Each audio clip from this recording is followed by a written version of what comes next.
Members and associates of the Big U enterprise extorted victims through actual and threatened force. Footage has leaked showing Future getting jumped by Big U and members of the Crips, and this thing is going viral in a major way. But here's what people are missing.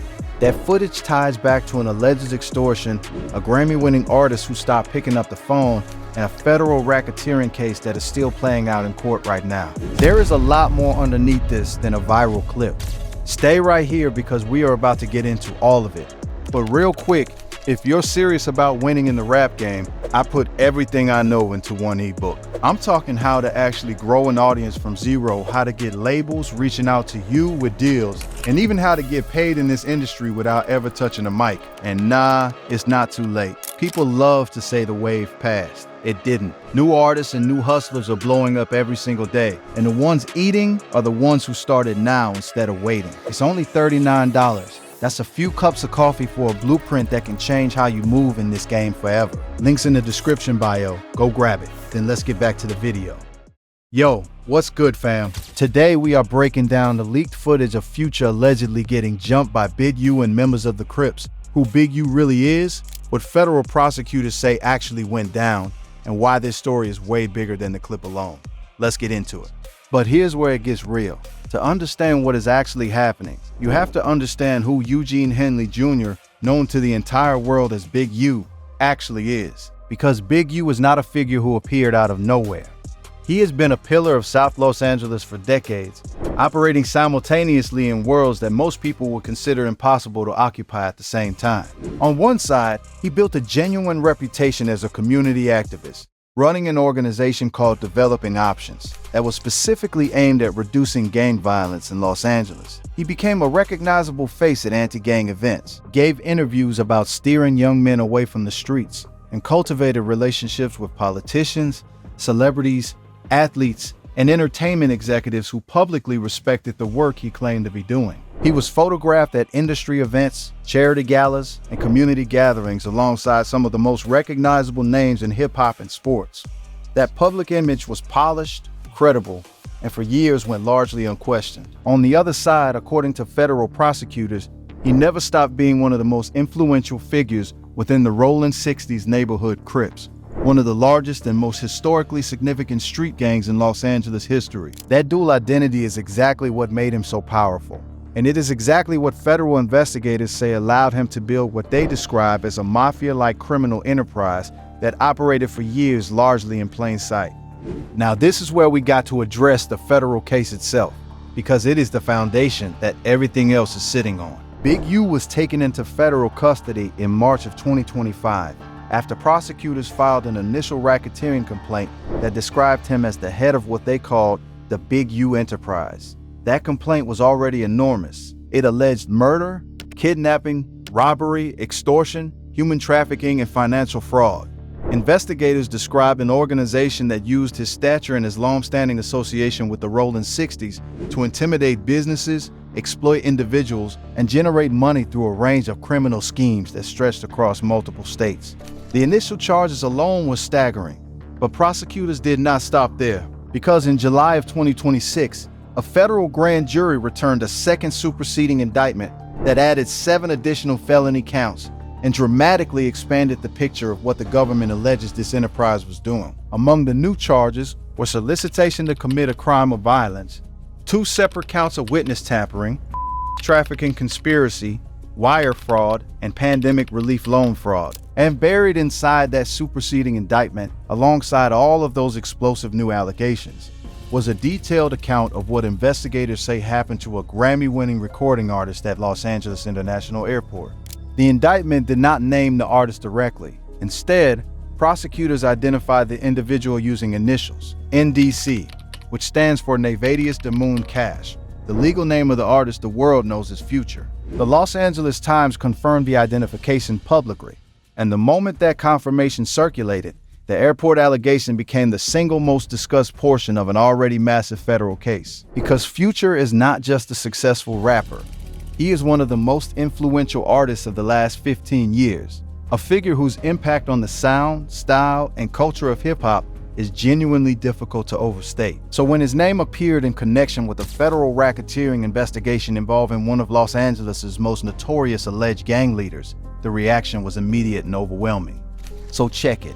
Here is what federal prosecutors allege actually happened. According to the superseding indictment, the trouble between Big U and Future did not begin at the airport. It began before that, with a financial dispute connected to a Detroit associate on whose behalf Henley was allegedly attempting to collect money from the rapper. The details of what that debt was tied to have not been spelled out in publicly available filings, but what investigators allege happened next is very specific. When Future refused to pay and stopped answering Henley's phone calls, the response was not legal action or further negotiation.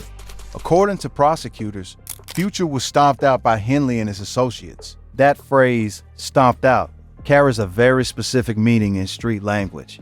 It means a group of people physically attack someone, often repeatedly, with force intended to send an unmistakable message.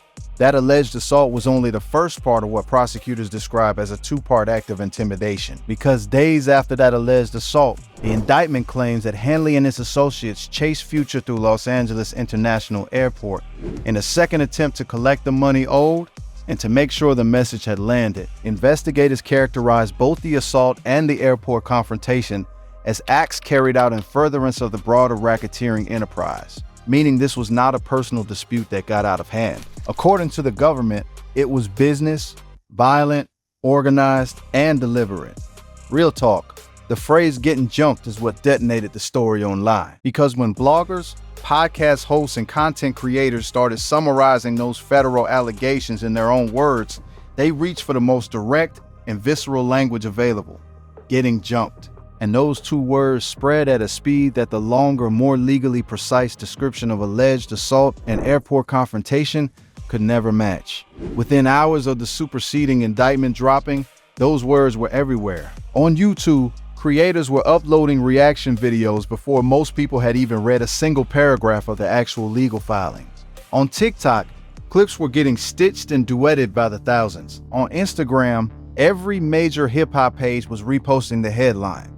On X, the debate exploded instantly, with some people questioning the accuracy of the getting jumped framing and others doubling down on it. The wording itself became part of the story. Because in the internet age, the way a story gets described in its first wave of viral spread is often what people remember regardless of the nuance that comes later. But here's where it gets real spicy, because alongside those written accounts came the footage. Videos allegedly connected to the airport confrontation began spreading across social media, generating millions of views within a compressed window of time. Now, let me break down for y'all exactly what people claim they were seeing when they watched those clips. The footage, as it has been described and circulated across multiple platforms, shows scenes of visible tension involving groups of people in what appears to be an airport environment. Viewers reported seeing what looked like entourages squaring off, with individuals moving quickly and security personnel visible in the background. There were descriptions of a chaotic energy in the footage, people moving in rushed, purposeful ways, the kind of movement that does not look like ordinary airport foot traffic, but rather like the aftermath or escalation of a confrontation. Commentary accompanying the footage pointed to specific moments where individuals appeared to be positioning themselves aggressively, blocking paths, and creating a situation that onlookers within the airport clearly noticed. The combination of the airport setting, the number of people involved, and the intensity of the body language in the footage was exactly what sent it viral so quickly. Whether every clip circulating was definitively tied to the specific 2014 incident described in the indictment is something that social media discussion has debated aggressively, with some commentators insisting the footage was authentic and others arguing that certain clips were being mislabeled. But the debate itself only amplified how far the footage spread. Now let's talk about why this airport confrontation became such an important piece of the federal case. Specifically, prosecutors do not include incidents in a racketeering indictment simply because they are dramatic or because they will generate headlines. Every alleged act inside a RICO case needs to serve a legal purpose, and that purpose is establishing a pattern. The airport confrontation involving Future, according to investigators, is not presented as an isolated moment of violence between people who had a personal beef. It is presented as evidence of how the Big U enterprise allegedly operated, using physical intimidation to collect debts, enforce financial arrangements, and demonstrate power. The fact that the target was one of the biggest names in hip-hop actually strengthens the prosecution's argument, because it suggests the alleged enterprise was not intimidating small, powerless targets. According to the government's theory, the organization had the confidence and reach to go after a Grammy-winning international star and do so in a highly public environment.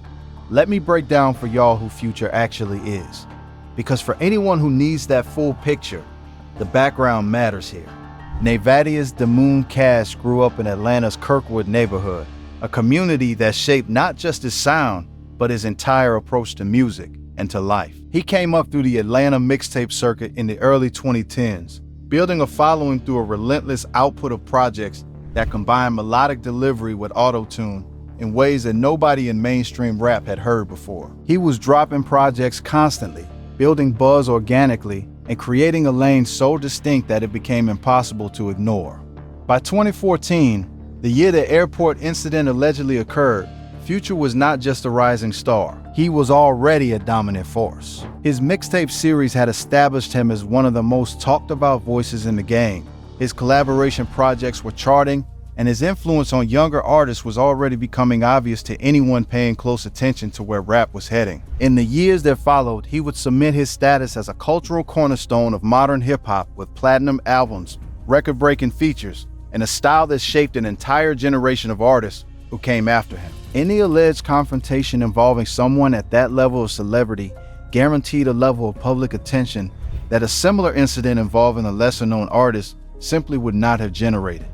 And that is exactly why Future's name carries such enormous weight within the context of these allegations. Throughout his career, Future has navigated relationships across a wide geography of the music industry. Atlanta, Los Angeles, New York, Miami, Detroit. He has collaborated with artists from virtually every corner of the country, moved through different label structures, and maintained a presence in multiple cities simultaneously. That kind of reach means he has crossed paths with a wide range of figures, industry and otherwise. So when a federal indictment places him at the center of an alleged extortion and intimidation incident involving one of Los Angeles' most prominent alleged gang figures, the story touches every part of the hip-hop world at once. It is not just an Atlanta story, and it is not just a Los Angeles story. It is a story about the entire ecosystem of the music industry and the forces that allegedly operate within it. Now, this is where we got to address Big U's broader influence within entertainment, because it helps explain how this alleged dynamic was even possible. For years, Big U maintained relationships with a genuinely impressive range of people. He appeared at charity events alongside notable entertainers. He was photographed with artists, athletes, and community figures. He gave interviews in which he spoke passionately about reducing violence and redirecting young men away from gang life. His organization, Developing Options, received charitable donations and operated in a space where few people questioned the sincerity of the mission publicly. But prosecutors alleged that this public-facing identity was functioning simultaneously as cover for the criminal enterprise operating beneath it.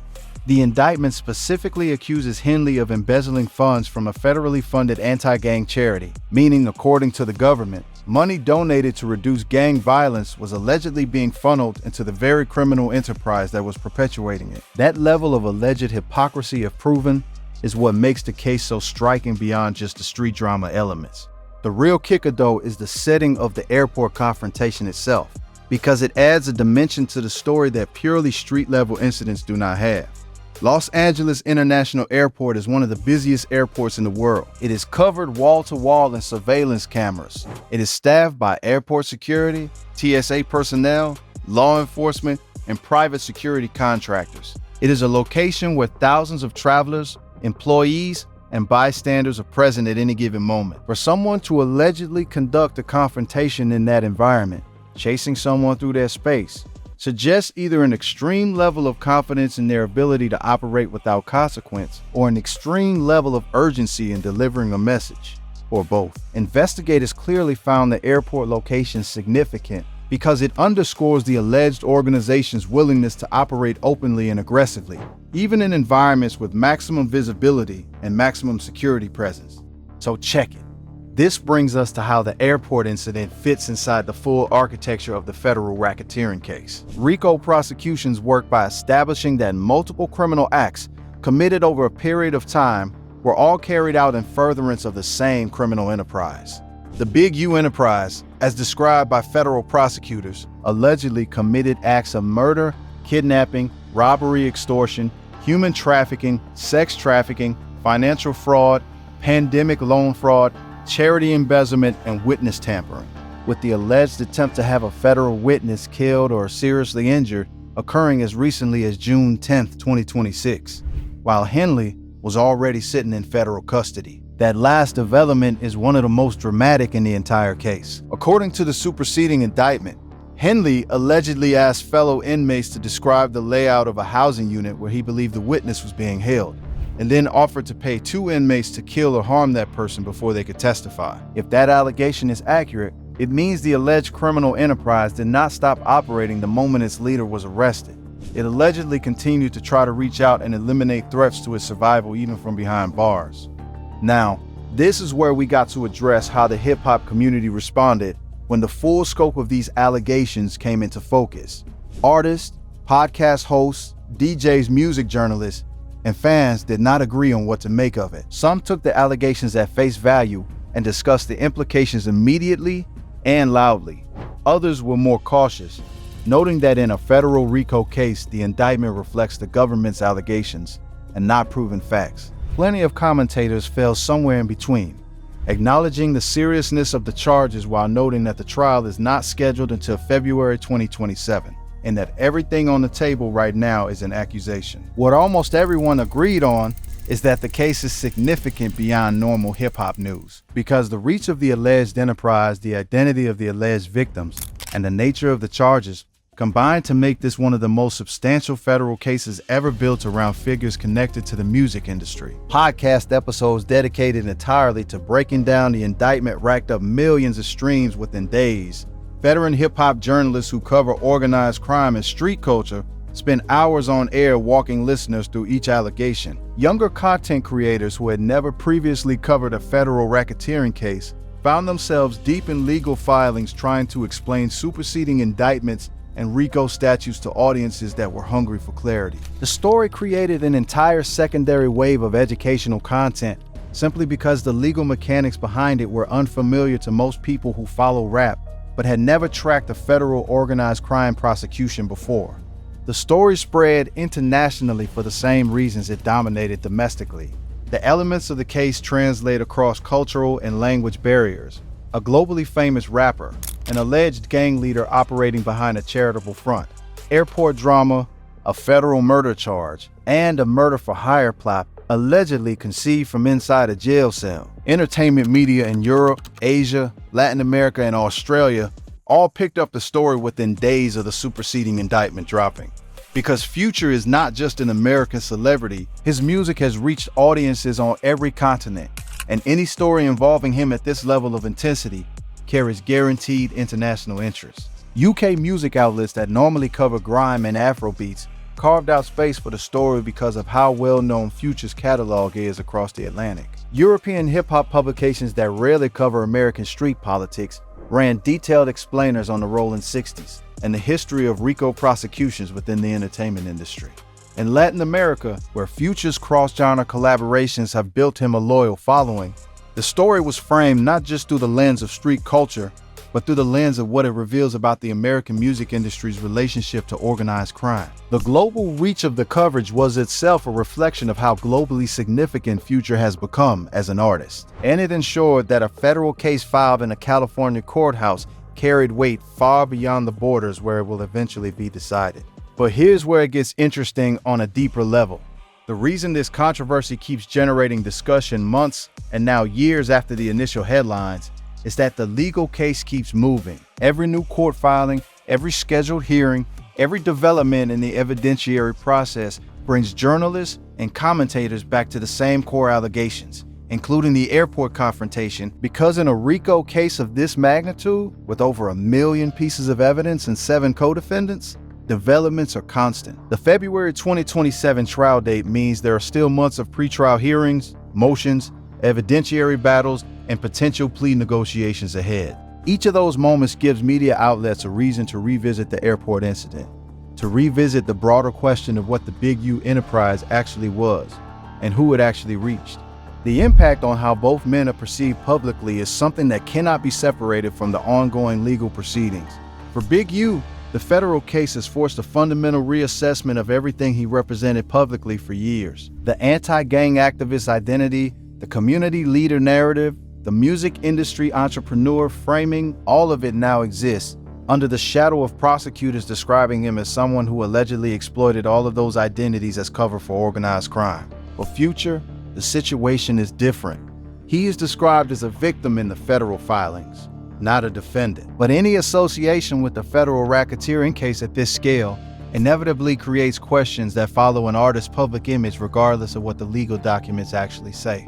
The internet is not always careful about those distinctions, and the viral framing of the story, the getting jumped narrative, the leaked footage, has attached itself to Future's name in a way that the technical language of victimhood in a federal indictment struggles to fully counteract. The larger themes running through this story are impossible to ignore. What the alleged airport confrontation represents, at its core, is the intersection of celebrity and organized crime at its most visible and most undeniable. The music industry has always existed in proximity to street culture. That proximity has produced some of the most powerful and influential art in human history. It has also, according to investigators in cases exactly like this, 1. Created vulnerabilities that criminal enterprises can allegedly exploit. When an artist of Future's stature can allegedly be confronted in a major international airport by members of an alleged criminal organization over a debt, it reveals something about how those worlds intersect that neither the music industry nor the general public has always been comfortable acknowledging directly. Federal prosecutors are forcing that acknowledgement in the most public way possible, through a court case that will eventually produce a trial, testimony, and a verdict that the entire industry will be watching.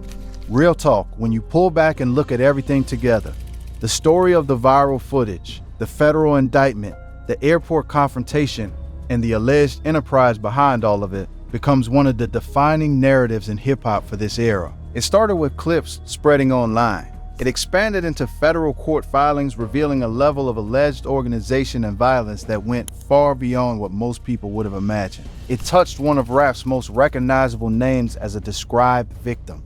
It connected a longtime Los Angeles community figure to charges that include murder, witness tampering, and attempted murder for hire. And it is not over. With the trial scheduled for February 2027, with over 1 million pieces of evidence still being processed by defense attorneys, and with new charges being filed as recently as July 2026, every chapter of this story that has already been written is still the setup for what comes next. At the end of the day, fam, what started as leaked footage going viral turned into one of the most serious and closely watched federal cases ever built around the hip-hop industry. The alleged confrontation at Los Angeles International Airport became the human focal point of an enormous racketeering prosecution, the moment that put a globally famous face onto a legal case full of abstract criminal allegations. It made the story personal, immediate, and impossible to look away from.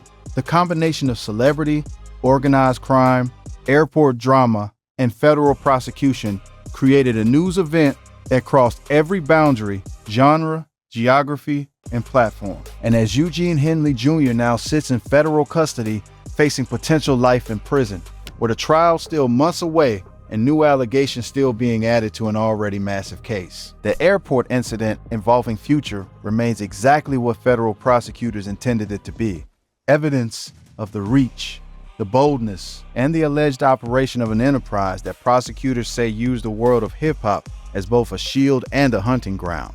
The footage went viral. The federal case made it permanent, and the story of what allegedly happened that day at LAX is far from finished being told. What do y'all think about everything that went down between Future and Big U? Do you think the full truth behind that airport footage is finally going to come out when this case goes to trial in 2027? Drop your comments below and let us know where you stand on this one. And if you are new here, make sure you subscribe and hit the notification bell so you never miss a video. We cover stories like this every week, and trust me, you do not want to be late to the conversation.